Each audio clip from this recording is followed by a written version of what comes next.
Miss Loretta Young? Mr. Bentley's having some people over here at the house tonight, and he'd like to know if you would come. Uh-oh. Miss Young, Mr. Bentley told me to tell you that would be after dinner. That's right.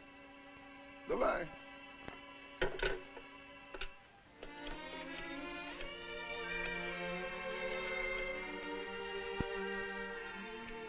Hello, Miss Irene Dunn? This is Rochester over at Mr. Bentley's house. He'd like to know if you could come over tonight. He told me to be sure to tell you that that's... Oh, that's right. I forgot. You've been here before. Goodbye. Cigarette, anyone? Thanks, Paul. There aren't any. Oh, that's our Jack. Mm-hmm. Here you are, Bill.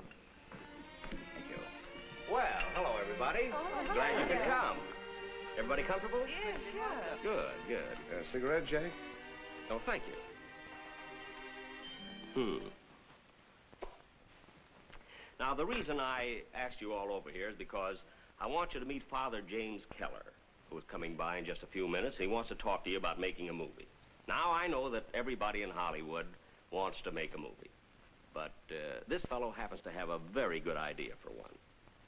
You see, Father Keller is the head of the Christophers. Now, as some of you may know, the main idea behind this movement is to encourage more good, decent, normal people to take up careers that strongly affect the fate of this country.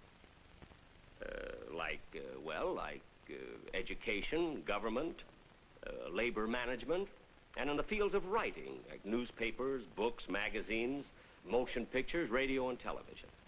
Now, I know this is a pretty big order, but the Christopher movement has been sweeping the country. So much so that it has reached a point where Father Keller has been able to cover only a small portion of the invitations for talks on the Christophers. And he thinks that a picture explaining the idea would be a good substitute for a talk. I think it's a good idea. I think it's an excellent idea. Father Keller. Oh, hello, Father. Hello, Father. I suppose Jack told you that the chief purpose of the Christophers is to get more people of high purpose into the vital fields that affect, for better or for worse, the lives of the majority of mankind. The fields of teaching, government, writing, labor, social service, and library work. And Jack mentioned that we were interested in one picture.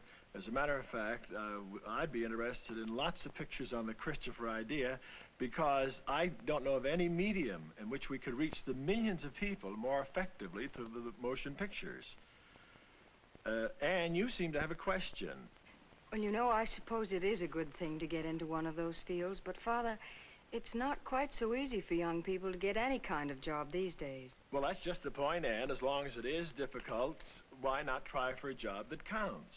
Instead of just taking something where you're filling in time between 9 and 5, why not get a job where you're doing something, a job with a purpose?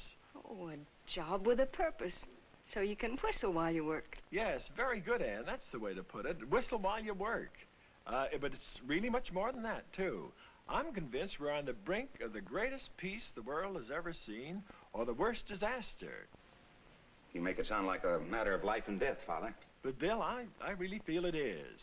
Here we are in the greatest country in the world, about the only country left intact. And whether we like it or not, I'm afraid, as America goes, so goes the world. Why, Father, that's a frightening thought. Yes, Loretta, but a glorious challenge. It's a wonderful time to be alive. Just think, a little handful of people can change the whole course of history. Well, maybe more than a handful. I mean, just that, a handful. 1% is nothing more than a handful. And just think what that 1% has been doing to mess up the world. And they get in the fields that count. That's right. You never see any of those, pardon me, Father, chaps out at the ball game selling hot dogs. No, you don't. You're right you are, Paul. They're in there pitching. Call them what you like, they have one thing in common. They hate the basic truth on which our nation is founded, that every human being is a child of God, that he gets his rights from God, and that the purpose of state is to protect those God-given rights. every one of them, get into fields where they can eliminate that truth. So the purpose of the Christopher movement is to spark enough people to get them into the same fields and work as hard to build as they do to destroy. Yes, Bill, that's just it.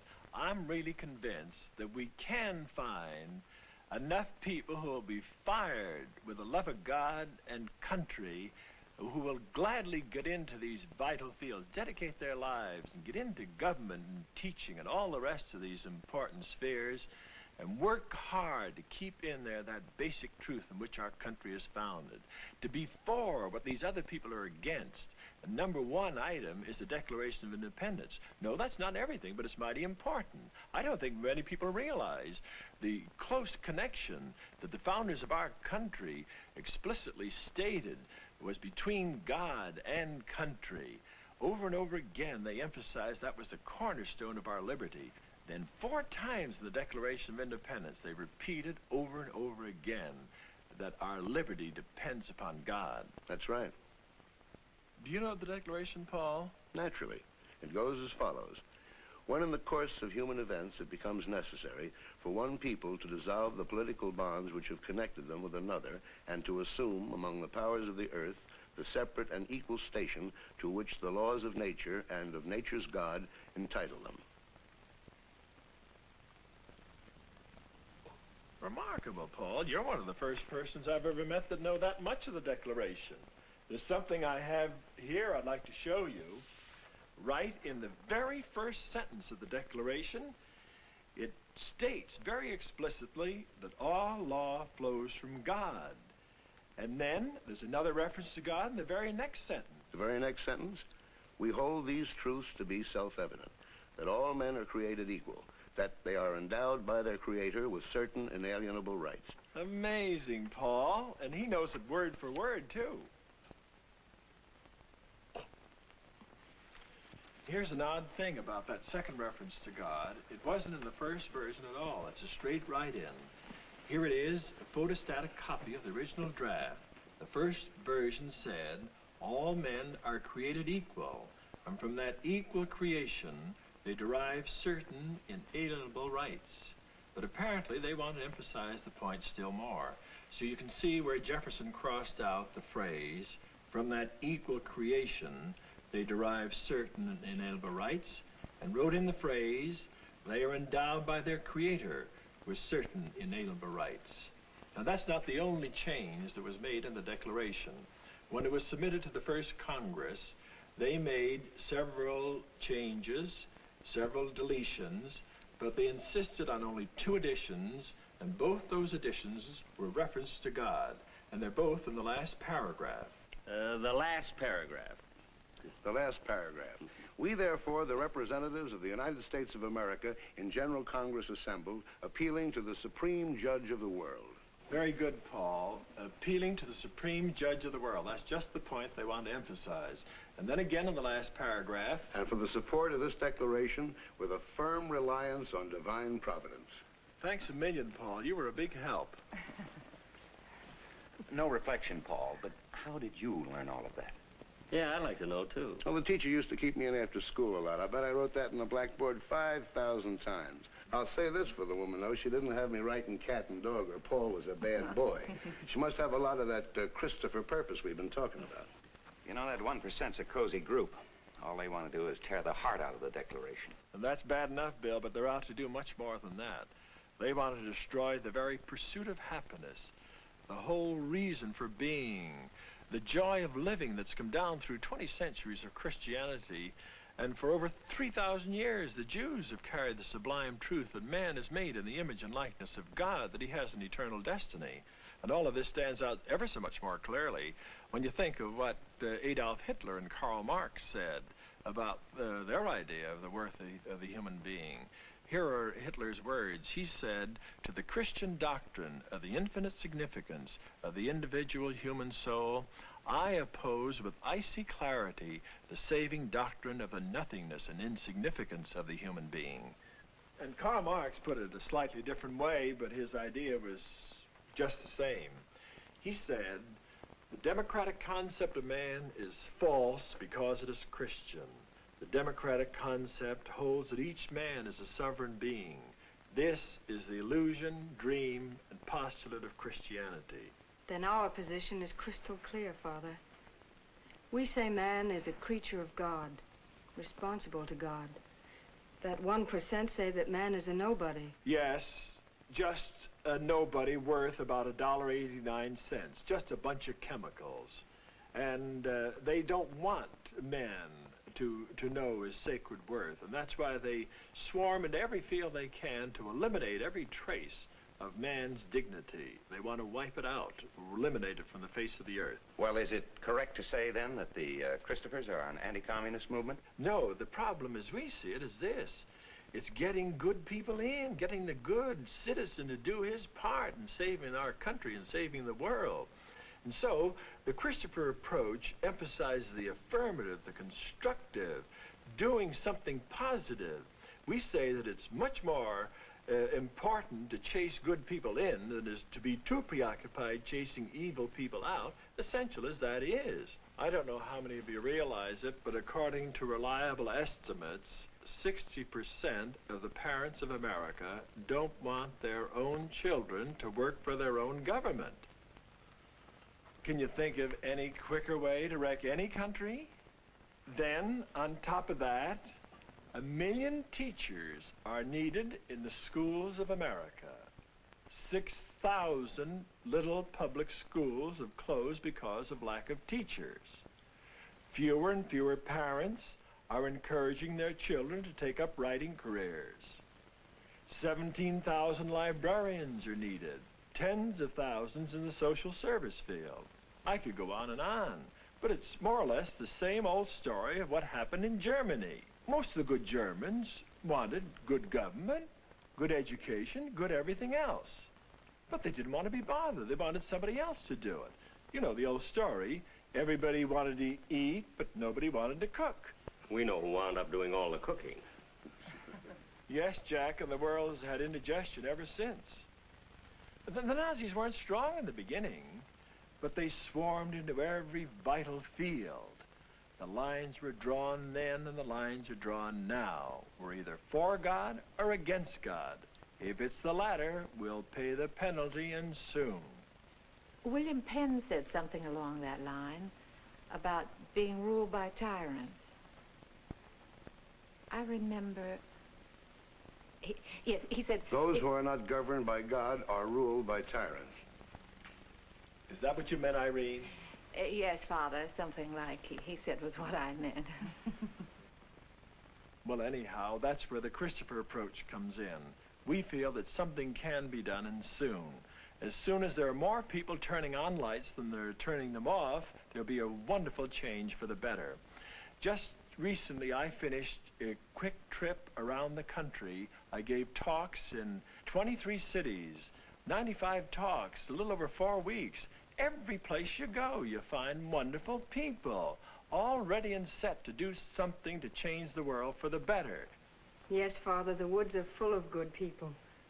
Now all we have to do is get them out of the woods.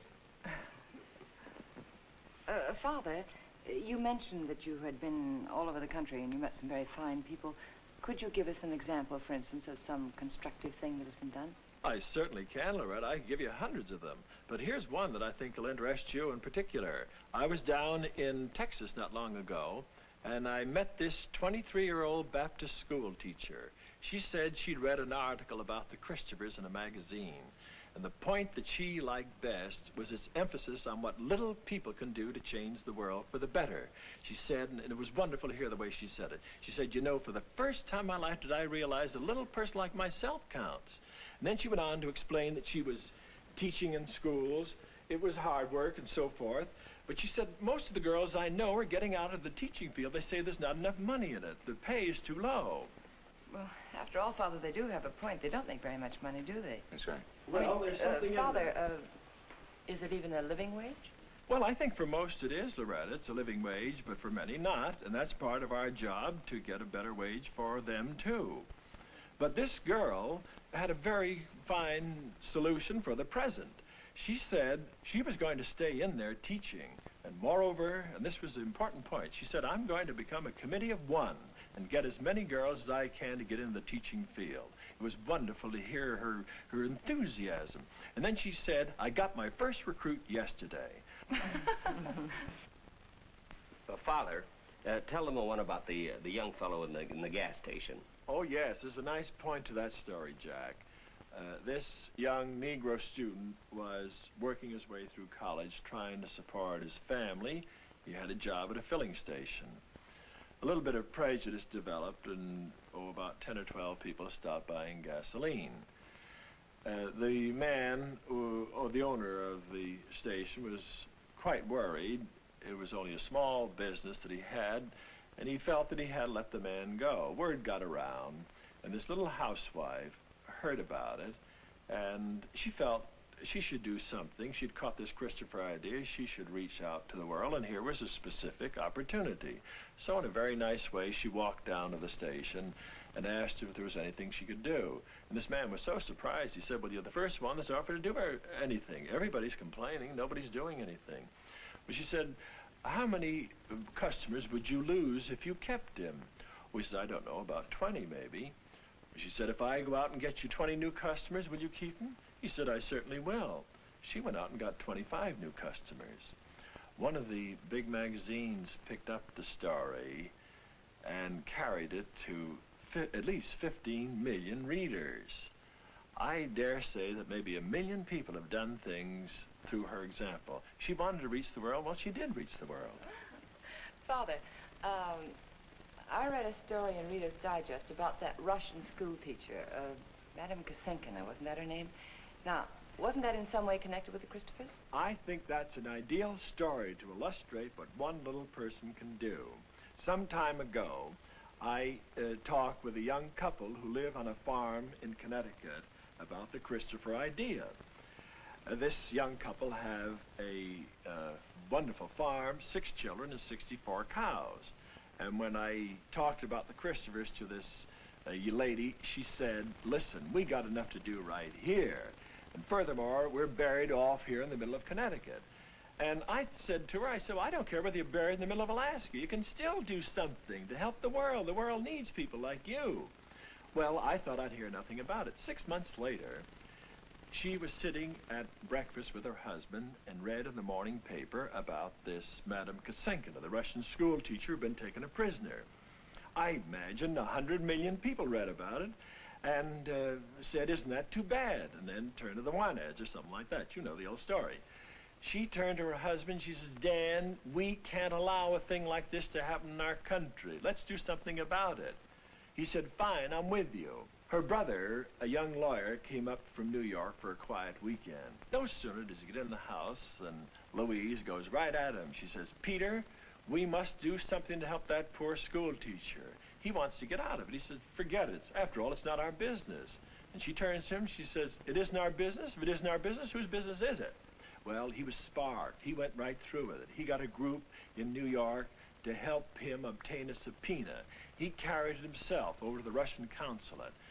He stood across the street wondering how he would ever get in the hands of the Russian consul general. He was standing there hoping and praying for something to happen. Something did happen. Up drove the Russian consul general, steps out of his car, hurries up to the front door, and fortunately left his key inside. And he rang the bell. Meanwhile, Pete saw what was happening. He rushes across the street, and it was quite a job, but he got the subpoena in the hands of the Russian consul general. Well, everything began to happen. The word of this went all over the world by radio. And by a strange course of events, it went right into the room on the 3rd floor of the Russian consulate, where there had been a radio left by accident, and here, seated, a prisoner, was this Russian school teacher. She told us afterwards that when she heard her name over the radio, when she looked out and saw hundreds of people milling around outside, she came to just one conclusion. Somebody in America was fighting for her. She didn't know who it was. But it thrilled her so much, she just wanted to jump into America. But how could she do that? She went to the window, and as she looked out, here she was on the 3rd floor. But that wouldn't stop her. Nothing was going to stop her if she could just save her life. Anything. She saw a wire stretched across the courtyard. She felt if she could only hit that, it might break her fall and save her. She jumped. She nearly tore off her hand, but it broke her fall, and she was very seriously injured. It took her months to recover. But when she did recover, she had only one request, and that was to see the one person who had thought out into the world to help a little person like her. Oh, Father, that's a marvelous story, and that's what the Christophers can do, huh? I could tell you thousands of stories like these. Each one emphasizes over and over again the big things that little people can do. I'm convinced that God will bless any old fool who will try. I don't think he'll bless the smartest person in the world who says it can't be done. You know, our forefathers left us a wonderful pattern, a heritage we should cherish. Each one of us can play a part in preserving it. Yes, you and you and you and everybody else can do something to change the world for the better. Father, you have a customer. You can count on me too, Father. I'm in. I think I can speak for everybody. Why not? You've been doing it all evening. Oh, I really...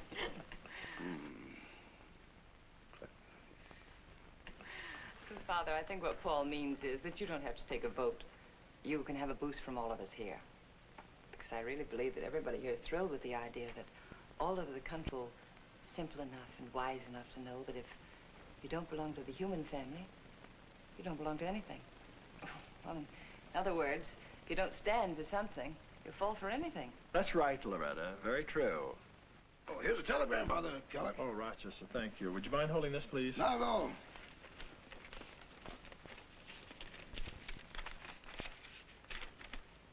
Oh, it's from Bob Hope. He wants me to phone him. Bob? Yeah. Oh, I'll get him for you. I'll get him on the phone. See, he lives right over here in North Hollywood. It's no distance at all, you know. Maybe, but that telegram says from Houston, Texas. Father, don't you think it'd be better to send Bob, write him a letter? You know, sometimes the written word, you can get so much more out of it, you know? Yeah, I know how you feel, Yeah. Jack, but Bob says phone him and right away. If it makes any difference, I'll be glad to. Oh, now, wait a minute. No. Now, Father, please, no, certainly not. I'll get him on the phone for you. Yeah. What's the number? Jackson 4219. Mm-hmm. Houston, Texas. I know about Houston, I know. Oh, operator, I'd like to get Mr. Bob Hope, please, in Houston, Texas. Yeah, the number is Jackson 4219. Gee, Jack, I hate to put you to this expense. Oh, listen, Father, let me explain something to you. Believe me, on the radio, I'm supposed to be a real cheap, stingy character, you see, but that's only to get laughs, that's all. You have to get laughs, but don't confuse that with the real me, because in real life, I'm not like that at all, you know. I'm certainly not.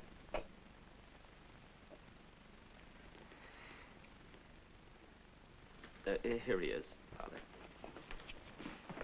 I'm all right. Hello, Bob. How are you? How is it down there?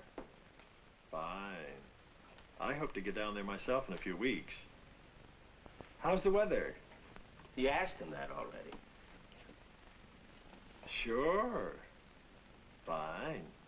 Did Dolores go with you? Father, ask him what he wants. Bob, I'm at Jack's. Can you make it snappy?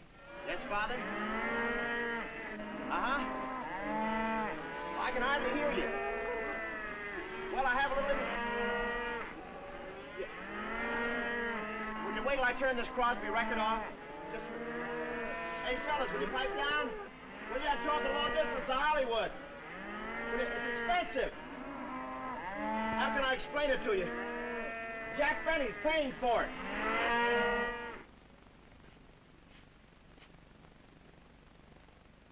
Father, I just saw a miracle. Must be radio fans.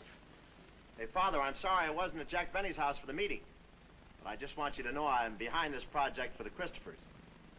Well, it seems like a good idea to me, getting the people back to the basic idea behind the Declaration of Independence. Yeah, you couldn't push a better product. Seems to me you don't hear much anymore about the Declaration. All you hear about is the Constitution and the Bill of Rights. But let's not forget for a moment that they don't add up to much if you pass up the Declaration. Yeah, and I'm sure there's a lot of folks here in Texas will be behind you. It's just their dish. Good luck, Father. Thanks a lot. I'll be seeing you. Bye-bye. Jack, I can't begin to thank you for this. It's marvelous. Don't thank me, Father.